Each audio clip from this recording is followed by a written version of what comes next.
it's Talia here. Welcome back to another video on my channel. I have an Ugly Duckling fall release video for you guys today.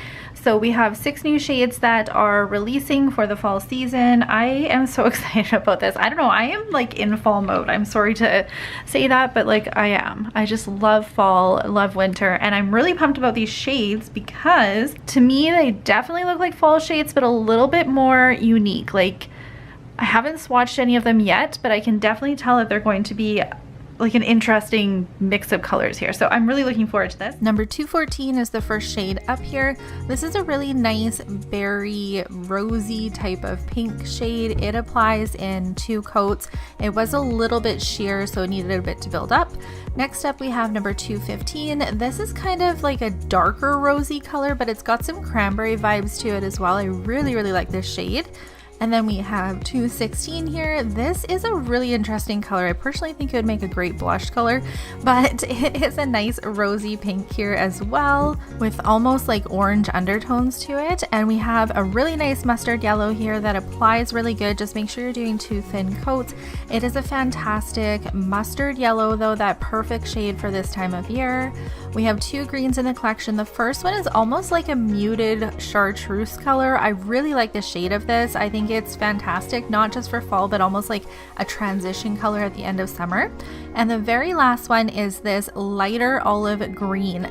This is a unique shade, and I like that it is not too dark and not too light. Again, versatile for all year round.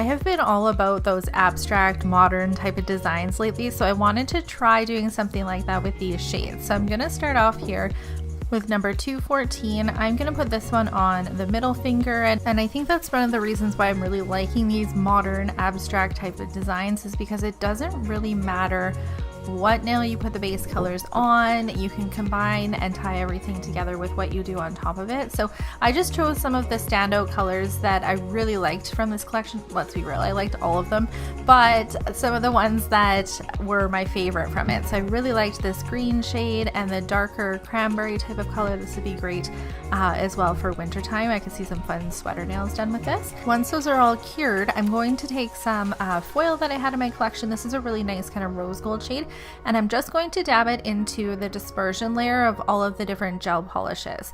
Now this, I didn't really care if it was like big chunks of it or if it was just littler chunks, because I really just wanted to get a little bit down as the base. And then after I have this on all of the nails, I'm going to take some of the Ugly Duckling matte top coat, and I just prefer working on top of matte top coats. I just find like I like the smoothness of them. So I knew I was going to do a little bit of abstract painting, and it's honestly super easy what I'm going to show you guys how to do here. But this is just taking the dispersion layer of the matte off so that I can go in and do some of this painting. Now this is completely abstract. I just went in with almost like brush stroke looking chunks on the nail. You can make them a little bit more round if you want it, a little bit more precise, but again, that's something that I'm really liking about this, is that you can be almost a little bit messy as long as you tie your colors together and you tie the design on top together with the rest of the design.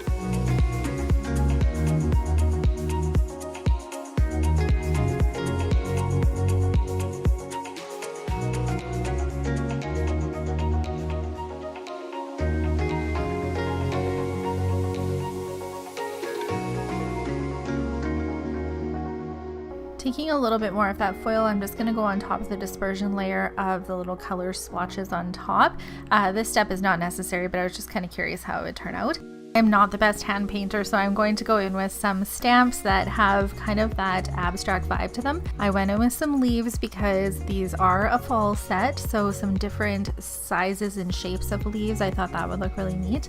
But to tie in the more modern design, we're also going to grab some little like circle looks as well and some different vines. Now normally I am not one to do an abstract design like this. It is just something that I struggle with, but I have realized that I am overthinking it, that I am trying to make everything match as far as the images go, and this is why this is the last step of it, is because once you see all of the nails together, it makes a lot more sense because you've got all the same colors that are tying everything together and some really fun images on top of it. So I encourage you, if you're wanting to try these type of abstract modern designs, to just kind of roll with it and see what happens, because you're probably overthinking it like I was.